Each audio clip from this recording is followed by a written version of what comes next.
ओम शांति। आज बाबा के 6 नवंबर 2020 के साकार मधुर महावाक्य हैं। आज एक नज़र कल के अभ्यास कार्य पर। बहुत सुंदर बात हम सब ने सीखी कि विश्व परिवर्तक वही है जो नेगेटिव को पॉजिटिव में बदल दे। किसी की भी नेगेटिव कमी कमज़ोरी हम सबको पॉजिटिविटी की ओर प्रेरित करे। आपने किसी को देखा क्रोध करते हुए, तुरंत अच्छा संकल्प मन में करना है, मुझे शांत रहना है। किसी के मन में आपने फील किया कि इनके मन में जेलस है दूसरों के लिए, हमें सीखना है मुझे कभी ऐसा नहीं करना। किसी की भी नेगेटिविटी को देखकर हमें अपने अंदर सदा सकारात्मक संकल्प कर लेना है। उसी को विश्व परिवर्तक कहते हैं, जो विपरीत परिस्थितियों में भी अपनी मनोस्थिति को अच्छा बनाना जानता है। साथ साथ बाबा ने मेरेपन का त्याग करने के लिए कहा। मेरी बुद्धि, मेरी निर्णय शक्ति, जो भी हम मेरा मेरा करते हैं, इसको भी सरेंडर कर देना। ये माया का रूप है। सूक्ष्म में भी ये नहीं आना चाहिए कि मेरी राय बहुत अच्छी है, मेरी बुद्धि बहुत अच्छी है, मेरी इन्वेंशन बहुत अच्छी है। बहुत ही सुंदर बात कि हमें अपना सब कुछ बाबा के पास सफल करना है। जो भी हमारा पुराना कखपन है सब बाबा को दे देना है, नहीं तो सब ऐसे वेस्ट हो जाएगा। बहुत सुंदर गायन था, किसी की दबी रहेगी धूल में, किसी की राजा खाए, किसी की चोर लूट ले गए, किसी की आग जलाए, सफल होगी उसकी जो ईश्वर अर्थ लगाए। तो हमें अपना तन मन धन सफल करना है। फिर बाबा ने याद दिलाया कि सुख शांति के लिए कहीं भटकने की आवश्यकता नहीं, स्वधर्म में स्थित रहना है। और आज है शुक्रिया दिवस। हम सब बाबा का 1 मिनट साइलेंस में बैठ के शुक्रिया करेंगे। अपने अंतःकरण से बाबा को अपने सम्मुख रखते हुए दिल से कह देंगे, मीठी मुरली सुनाने के लिए आपका शुक्रिया, साथ देने के लिए बहुत बहुत शुक्रिया, अंग संग रहने के लिए दिल से शुक्रिया, हर श्वास में शुक्रिया, हर धड़कन में शुक्रिया। अब सुनते हैं शुक्रिया दिवस पर बाबा की मुरली। आज बाबा ने कहा, मीठे बच्चे, तुम अब गॉडली सर्विस पर हो। तुम्हें सबको सुख का रास्ता बताना है। आप ईश्वरीय सेवा पर हो, सबको सुख का रास्ता बताना है, स्कॉलरशिप लेने का पुरुषार्थ करना है। हम सब गॉडली स्टूडेंट हैं, तो स्कॉलरशिप लेने का, वजीफा लेने का पुरुषार्थ करना है। क्वेश्चन है, तुम बच्चों की बुद्धि में जब ज्ञान की अच्छी धारणा हो जाती है तो कौन सा डर निकल जाता है? जब अच्छी धारणा हो जाती है, ज्ञान समझने लगते हैं, तो कौन सा डर निकल जाता है? भक्ति में जो डर रहता है कि गुरु हमें श्राप ना दे, ये डर ज्ञान में आने से, ज्ञान की धारणा से निकल जाता है। क्योंकि ज्ञान मार्ग में श्राप कोई भी नहीं दे सकता। रावण श्राप देता है, बाप वर्षा देते हैं। रिद्धि सिद्धि सीखने वाले ऐसा तंग करने वाले दुख देने का काम करते हैं। जो रिद्धि सिद्धि वाले होते हैं वो दुख देने का काम करते हैं। हम सब विधि से सिद्धि प्राप्त करने वाले, योग के द्वारा, बाबा की याद के द्वारा सिद्धि प्राप्त करने वाले। ज्ञान में तुम बच्चे सुख पहुंचाते हो। सरल शब्दों में, ज्ञान मार्ग में बाबा को पहचानने के बाद हमारा काम है सबको सुख पहुंचाना। कभी भी रिद्धि सिद्धि की तरफ नहीं जाना। हमें तो बाबा की याद से हर कार्य को सरल कर देना है, सफल कर लेना है। ज्ञान मार्ग में हमें कोई भी प्रकार का डर नहीं रहता है। भक्ति में कई बार सोचते हैं ना कि कहीं गुरुजी श्राप इतना कर दे। हम सबके लिए कितनी बड़ी खुशखबरी है कि गुरुओं का गुरु परम सतगुरु हमारा हो गया, और वो हमें जो गाइडेंस दे रहे हैं, श्रीमत दे रहे हैं, हमें केवल उस पे चलना है। यहाँ पे कोई चमत्कार वाली बात नहीं है, बस आप याद करेंगे बाबा को, बाबा आपको टच कराएगा क्या करना है क्या नहीं। हमारा काम है सबको सुख पहुँचाना। ओम शांति। मीठे मीठे रूहानी बच्चों प्रति रूहानी बाबा समझाते हैं कि तुम पहले आत्मा हो। ये पहले पक्का पक्का निश्चय रखना है। कौन सा पक्का निश्चय रखना है? कि मैं एक आत्मा हूँ। बच्चे जानते हैं हम आत्माएं परम धाम से यहाँ आती हैं, शरीर लेकर पार्ट बजाती हैं, आत्मा ही पार्ट बजाती है। मनुष्य फिर समझते हैं शरीर ही पार्ट बजाते हैं। ये बड़े से बड़ी भूल है। छोटी सी बिंदी शरीर के द्वारा पार्ट बजाती है, मनुष्य भूल जाते हैं, जिस कारण आत्मा को कोई जानते नहीं। इस आवागमन में हम आत्माएं आती जाती हैं, इस बात को भूल जाते हैं। इसलिए बाबा को आकर आत्म अभिमानी बनाना पड़ता है। ये बात भी कोई नहीं जानते, बाबा ही समझाते हैं आत्मा कैसे पार्ट बजा रही है। मनुष्य के मैक्सिमम 84 जन्मों से लेकर मिनिमम 1 जन्म, हम सबने 84 जन्मों की कहानी समझी है। अधिक से अधिक 84 जन्म, कम से कम 1। आत्मा को पुनर्जन्म लेते रहना है। इससे सिद्ध होता है बहुत जन्म लेने वाला बहुत पुनर्जन्म लेते हैं, थोड़े जन्म लेने वाला कम पुनर्जन्म लेते हैं। जैसे नाटक में कोई का शुरू से पिछाड़ी तक पार्ट होता है, कोई का थोड़ा पार्ट होता है। ये कोई मनुष्य नहीं जानते। आत्मा अपने को ही नहीं जानती तो अपने बाप को कैसे जाने। हम ये वाला तथ्य ही भूल गए कि मैं एक आत्मा हूँ। ये बात नहीं जानते तो परमात्मा को कैसे जानेंगे। आत्मा की बात है ना, बाप है आत्माओं का। श्री कृष्ण आत्माओं का बाप नहीं है, निराकार बाप सब आत्माओं का बाप है। आत्मा ही पार्ट बजाती है। ये बातें तुम्हारे में नंबरवार पुरुषार्थ अनुसार है जो समझा सकते हैं। अब तुम बच्चे जानते हो हम आत्माओं ने 84 जन्म कैसे लिए। कैसे लिए? जब हम आत्माएं सतयुग में आई, वहाँ एक शरीर छोड़ा, फिर दोबारा ऐसे करके 8 जन्म, त्रेता युग में 12 जन्म, द्वापर में 21 जन्म, कलयुग में 42 जन्म, संगम युग पे 1 जन्म। तो बाबा ने समझाया तुम ही देवता थे, तुम्हें फिर से बनना है। बाबा आकर पुरानी सृष्टि को नया बनाते हैं, नई सृष्टि स्थापन करते हैं, नई दुनिया में आदि सनातन देवी देवता धर्म। अब प्रजापिता ब्रह्मा मुख वंशावली, तुम ब्राह्मण हो, ब्राह्मण कुल में आते हो। ब्राह्मण कुल की डायनेस्टी नहीं होती, ब्राह्मण कुल कोई राजाई नहीं करते हैं, ब्राह्मणों का तो परिवार है। ब्राह्मण कोई ऐसा राज्य नहीं करते हैं। इस समय तुम बच्चे इन बातों को समझते हो। जो ब्राह्मण है वही देवता बनते हैं। सूर्यवंशी चंद्रवंशी वहाँ डायनेस्टी चलती है। बाप तुम्हें समझाते हैं कि 84 का चक्र कैसे फिरता है। सतयुग, त्रेता, द्वापर, कलयुग, फिर है संगम युग। अब कौन सा युग चल रहा है? पुरुषोत्तम संगम युग। इस संगम युग जैसी महिमा और कोई युग की नहीं है। ये पुरुषोत्तम संगम युग है। सतयुग से त्रेता में आते हैं, 2 कला कम हो जाती हैं, फिर उनकी महिमा क्या करेंगे? गिरने की महिमा थोड़ी होती है। कलयुग को कहा जाता पुरानी दुनिया। अब नई दुनिया स्थापन होनी है जहाँ देवी देवताओं का राज्य होता है। फिर से नई दुनिया स्थापन होती है जहाँ देवी देवताओं का राज्य होता है।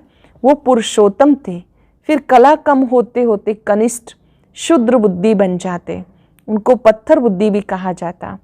ऐसे पत्थर बुद्धि बन जाते हैं तो जिनकी पूजा करते हैं उनकी जीवन कहानी को नहीं जानते। बच्चे बाप का जीवन ना जाने तो वर्षा कैसे मिले?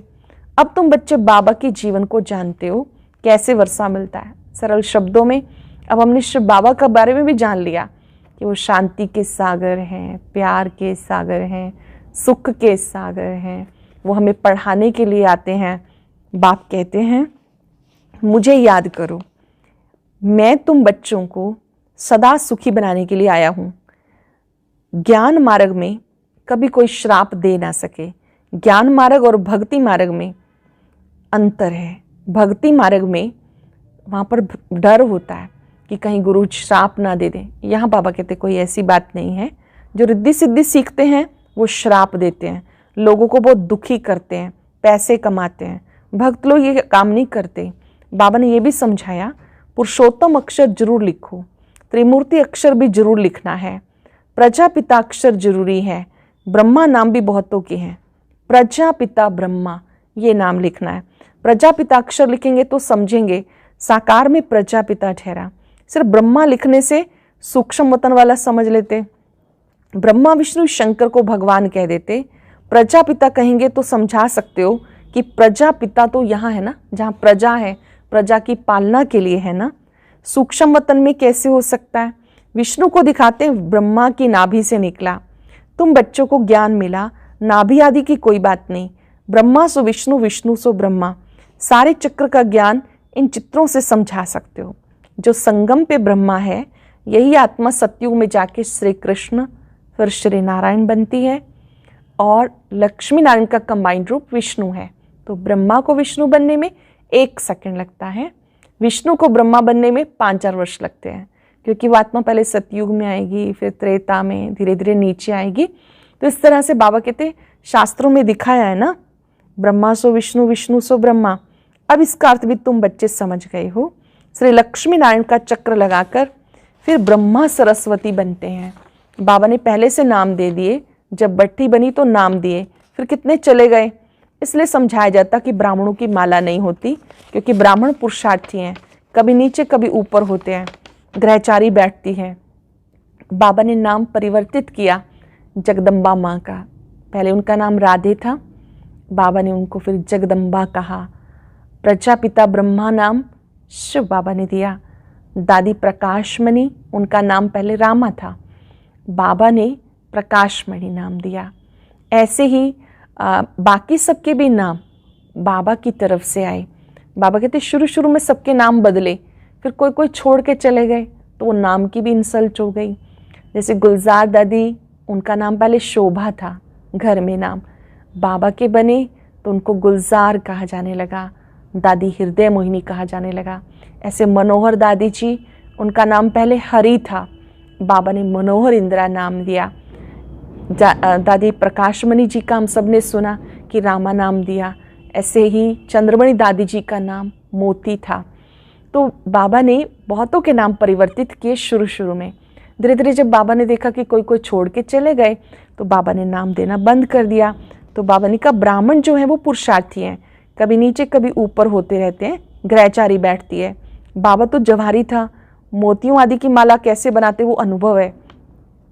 बाबा को तो अनुभव है ना, ब्रह्मा बाबा को, क्योंकि पहले नाम दादा लेखराज था, हीरे जवाहरात का ही व्यापार था, तो उनको कैसे संभाल के रखते हैं, कैसे माला बनाते हैं, उसका एक्सपीरियंस है बाबा के पास। ब्राह्मणों की माला पिछाड़ी में बनती है। हम सो ब्राह्मण दैवी गुण धारण कर देवता बनते हैं, फिर सीढ़ी उतरनी है, नहीं तो 84 जन्म कैसे लेंगे। 84 जन्मों के हिसाब से ये निकाल सकते हैं।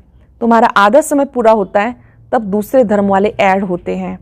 माला बनाने में बड़ी मेहनत लगती है, बड़ी संभाल से मोतियों को टेबल पे रखा जाता है कि वो टेबल भी हिले ना, फिर सुई से डाला जाता है, कहाँ ठीक ना बनी तो माला तोड़नी पड़े। ये बहुत बड़ी माला है, जानते हो, हम पढ़ते नई दुनिया के लिए।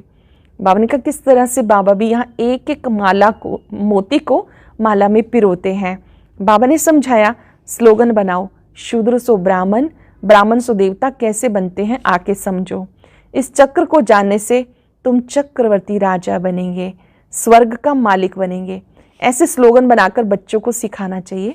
बाबा युक्तियां बताते हैं, वास्तव में वैल्यू तुम्हारी है, तुम्हें हीरो हीरोइन का पार्ट मिलता है।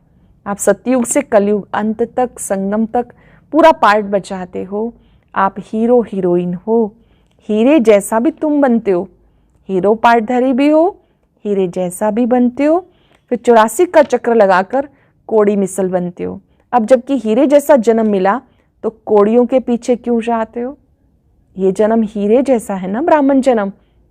हमें खुद को भी लगना चाहिए कि मेरा ये जीवन अमूल्य है, भगवान ने अपनी दृष्टि देकर मुझे बहुमूल्य बना दिया। बाबा कहते फिर कोड़ियों के पीछे क्यों जाते हो? ऐसे भी नहीं कोई घर बार छोड़ना है। बाबा कहते ग्रस्त व्यवहार में रहते कमल फूल समान पवित्र रहो।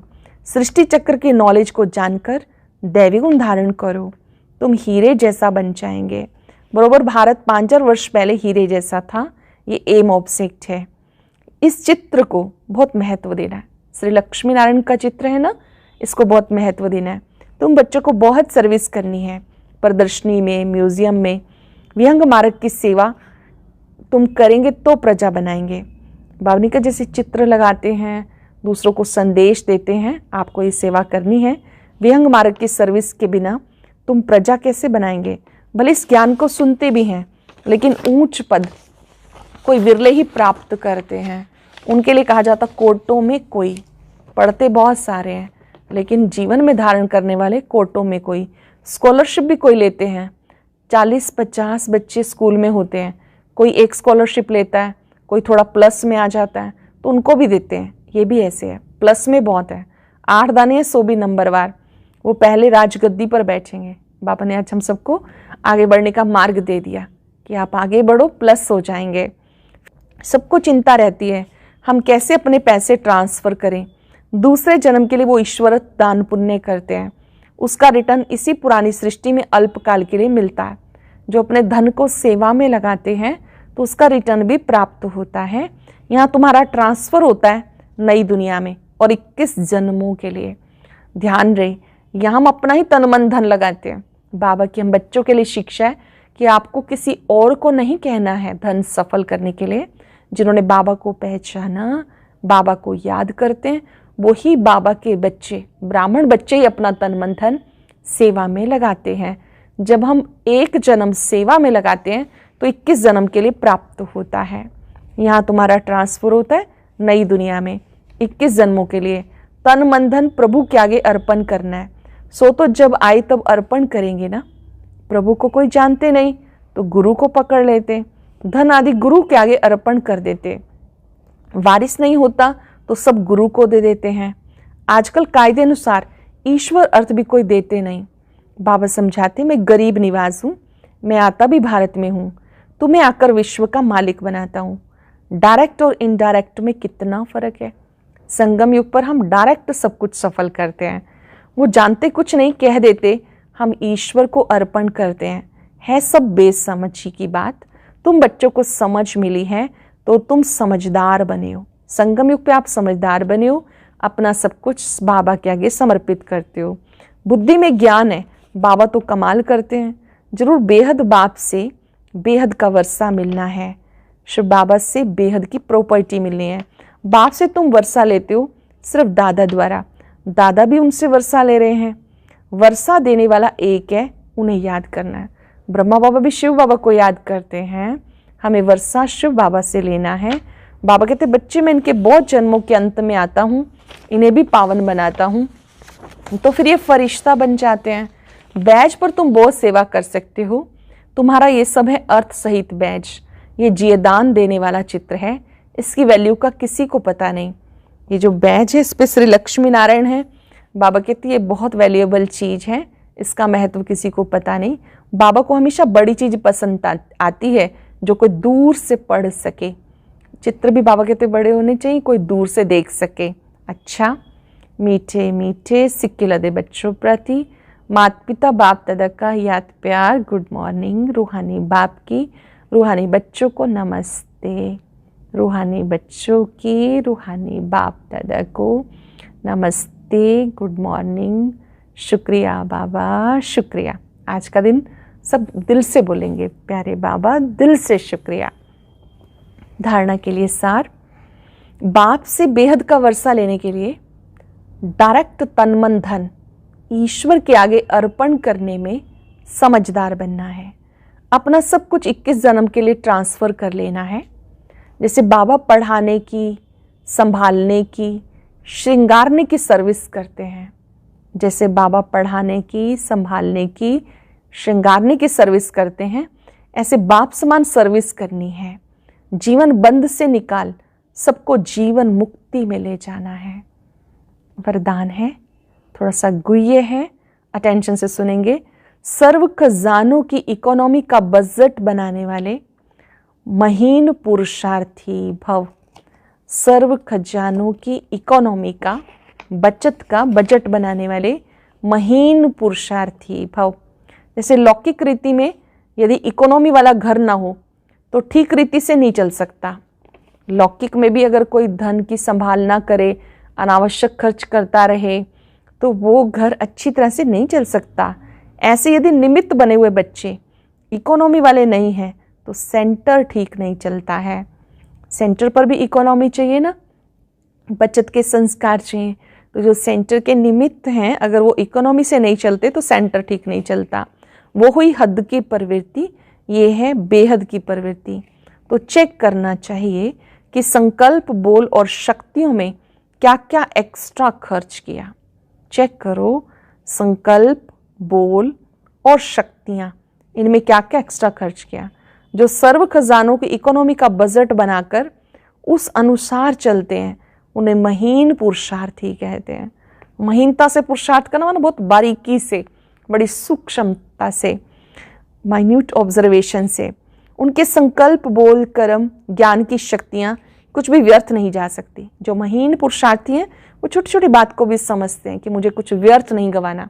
इसमें केवल धन की बात नहीं, लेकिन समय भी तो धन है ना। एक कार्य 1 मिनट का हम 10 मिनट लगा रहे हैं, तो जो टाइम रूपी मनी है वो भी वेस्ट जा रही है। बोल, 2 मीठे बोल से काम चल सकता है, अनावश्यक बोल रहे हैं तो बोल के भी खजाने की बचत करनी है, संकल्पों की भी। हर शक्ति का बचत का बजट बनाना है, अर्थात वो सफल होनी चाहिए। स्थूल भी जो धन है वो भी अच्छे कार्य में लगना चाहिए। तो ऐसे को महीन पुरुषार्थी कहते हैं।